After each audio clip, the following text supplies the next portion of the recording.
In this video, we will be looking at more optimization problems, but this time the focus will be about shapes that are inscribed in other shapes. So let's get started. Find the dimensions of the rectangle with the largest area that can be inscribed in a circle of radius 4 centimeters. I'm going to start with a visual here. All right, so let's say this is our circle. I'm going to put my circle on the X and Y axis, and it has a radius of 4, so we know all the way across it is 4. Okay, and we're trying to find the dimensions of a rectangle that will go inside this circle. And I want this rectangle to have the largest possible area.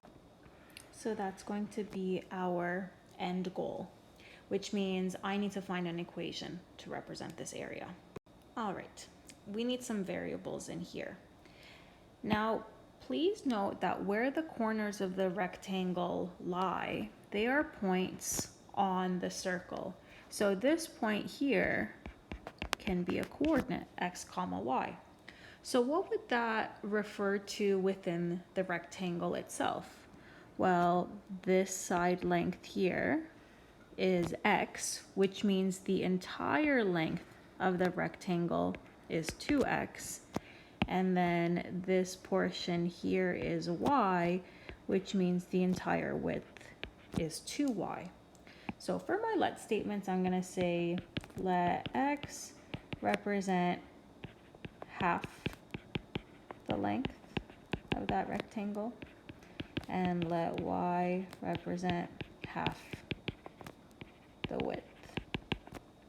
Okay, and then if I were to write an area equation for myself, the area would be 2x times 2y, or 4xy. Now, of course, I can't take the derivative of this to find that optimal value because I have too many variables. I need to swap out the x or the y to write it in terms of the other variable. Now, how can I do that? I haven't really used anything about the circle yet. Now, what do we know about circles? I have centered my circle at the origin, and we should remember that the equation of any circle centered at the origin is x squared plus y squared equals r squared. And our radius is 4, so 4 squared is 16. And this point here, x comma y, that I matched up with half the length and half the width of this rectangle, well, that's a coordinate on the circle. So why don't I just isolate for x or y in the circle equation, and then I'll have one variable in terms of the other. So let's give that a try. I'm going to isolate for y. Y squared equals 16 minus x squared, and then if I square root both sides, here we are. Now, because I want y to represent a dimension, I'm not going to use the negative length, and I'm specifically using the point in quadrant 1 as my reference point. So I want both x and y to be positive, which actually leads me into my domain. So I think because I'm replacing y with an expression in terms of x, I'm going to write my domain for x. What can x be? Well, it can start at 0, but it can't be exactly 0. Otherwise, I won't really have a length there. And the most that my length can be is up to 4, but again, not exactly 4, because if this x goes all the way here, then I just have a straight line across. Or if it were 0, I'd have a straight line across there. I don't actually have that two-dimensional shape. So there's my domain. You could also think about the domain, though, in terms of this actual expression. What is x allowed to be so that I ensure I get a positive number under my square root? I can't go more than 4. If I go to 5, I'll have 16 minus 25. That's a negative number.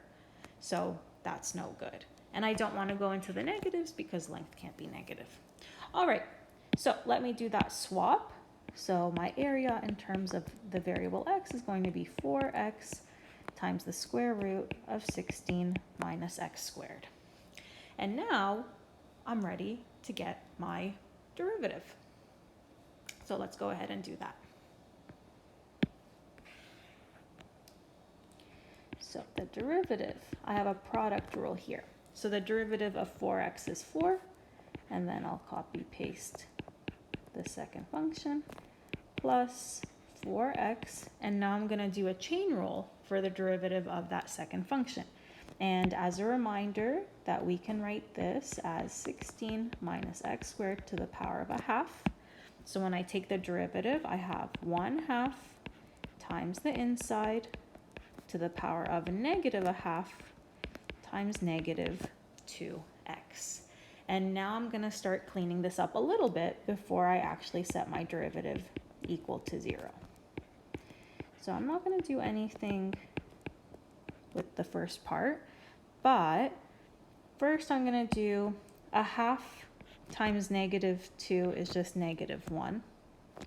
And then with this negative exponent, I'll bring that down into the denominator. So what do I have in my numerator? I have 4x times negative x. So that's going to be minus 4x squared all over the square root of 16 minus x squared. Now, if I wanted to, I could get a common denominator right now, but I know I'm going to set my derivative equal to 0. And if I do that, well, I'm just going to bring this fraction over to the other side and then cross multiply. So I'll have 4x squared over 16 minus x squared equals 4 times 16 minus x squared. I can put that over 1 if I need to visualize that a little better. And now when I multiply, I'll have 4x squared equals 4 times the square root times itself. So then I'm just left with the radicand, so 16 minus x squared. Much better. Now I can solve this no problem. I'm going to distribute the 4 in, so 4 times 16, 4 times negative x squared, and now it's just a very simple quadratic equation I'm going to solve by isolating. So I have 8x squared equals 64, x squared equals 8, and then I can square root both sides. And I get plus or minus 8. And I'm going to simplify this radical. So that would be square root of 4 times square root of 2, which is 2 root 2, but negative is not in domain. So I'm not going to look at the negative version. So I got x equals 2 root 2. So now it's time for us to test some values. So I'm going to test the area at 2 root 2. I'm going to test the area at 0.1 and the area at 3.9. So those last two are around the endpoints. I'm not going to use 0 and 4 because that'll just give me an area of 0, but I want something close to it. And when I am doing my test here, I'm going back into this area equation. So when I plug in 2 root 2, just punching it into my calculator, I get 32 for my area. When I punch in 0.1, I get approximately 1.6. And when I punch in 3.9, I get 14.9. And I want maximum area, so here it is. So again, what I did when I subbed in, I just did 4 times 2 root 2 times the square root of 16 minus 2 root 2 all squared.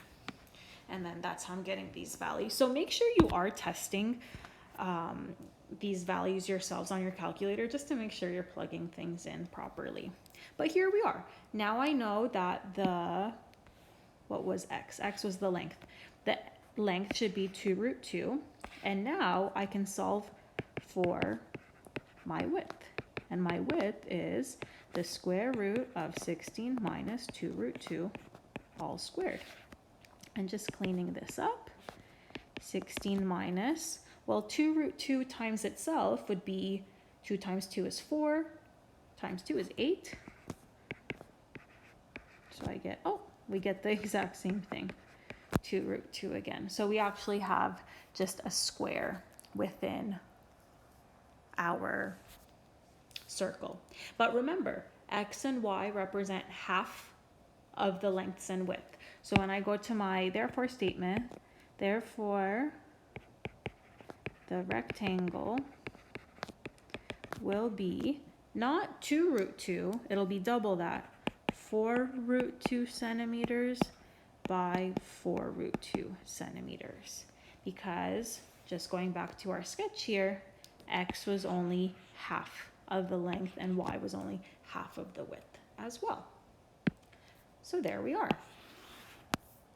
This was an example where we inscribed a rectangle in a circle. So we had to use our knowledge of the equation of a circle so that we can get y in terms of x, or the other way around. And then we were able to optimize that area. And I think for this example, a visual is very important. So let's try one more example. What is the largest area of a right triangle inscribed within a circle of radius 1 if the hypotenuse of the triangle lies on the diameter of the circle? So again, we're going to start with a diagram. So here's my circle. Once again, I'm going to add my x and y axis, and I'm centering it with the circle so I could use that nice equation of a circle. So we know the radius is 1. And now we are told that the right triangle has its hypotenuse lying on the diameter of the circle. That means our triangle is going to be like this. So the hypotenuse, we actually know, is going to be 2. And then there has to be another point on here somewhere to make this a right triangle. Now, when I see the word right triangle, I'm thinking maybe Pythagorean theorem will come into play. But first I need some variables. So I'm just going to say this is x and this is y. So let x represent one leg of triangle. Let y represent other leg of triangle. Okay, and now with that in mind, and actually just thinking of the domain first, just going to say x has to be between 0 and 2, and that has nothing to do with any equations. It's just logically, if the hypotenuse is 2, x and y have to be less than 2, and they can't be negative. So there we are. Now, I know I'm going to maximize the area, so my end goal is going to be area equals 1/2 xy, so 1/2 base times height, or base times height divided by 2, and since this is a right triangle, I'm just letting this be my base and this be my height. Now I can't take the derivative of this, I need something else, and that's where that Pythagorean theorem will come into play, because x squared plus y squared has to equal 2 squared. And just like with the previous example, I'm going to isolate for y again. So I'll have 4 minus x squared. And then when I square root both sides, I'll have plus or minus 4 minus x squared. But again, I'm not going to use the negative version because I need a positive length. And now let's go. The area in terms of x is going to equal 1/2 x times the square root of 4 minus x squared. And now it's very repetitive. We're going to find the derivative, set it equal to 0, and find that critical point, and then test out our values. So feel free to just pause the video, do it on your own, and then come back to check your work. But I'm going to start finding my derivative. So product rule here, the derivative of 1/2 x is 1/2 times the second function plus a half x. And now I'm going to take the derivative of that square root, remembering a square root is an exponent of a half. So 1/2 comes down. Here's the insides, subtract 1 from the exponent, and now take the derivative of that inside function. And again, cleaning up. So 1/2 times 4 minus x squared. And then this will go down into the denominator. A half times 2 is 1. And now let's see what we have. We're going to have subtraction because of that negative. Then I have x times x is x squared. The 2's in the denominator with the square root of 4 minus x squared. And then I'm going to set this equal to 0. Or actually, I'm just going to set it right here equal to 0. And I'll bring that fraction over just to save some time.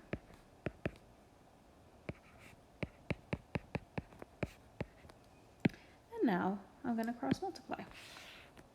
So we have 2x squared equals 2, and then the square root times itself just gives us the radicand. And now clean up time. And it's a simple quadratic equation again, so I'm going to bring that negative 2x squared over, divide by 4, and square root both sides, and I get plus or minus the square root of 2. But the negative is not in the domain, so I'm not even going to bother testing that. Now, time to test. So what are we going to test? We're going to, of course, test that critical value. I'm going to test close to 0, and I'm going to test close to 2, because that's what we wrote for our domain up here. And where am I testing my values? I'm testing them in this nice little area equation.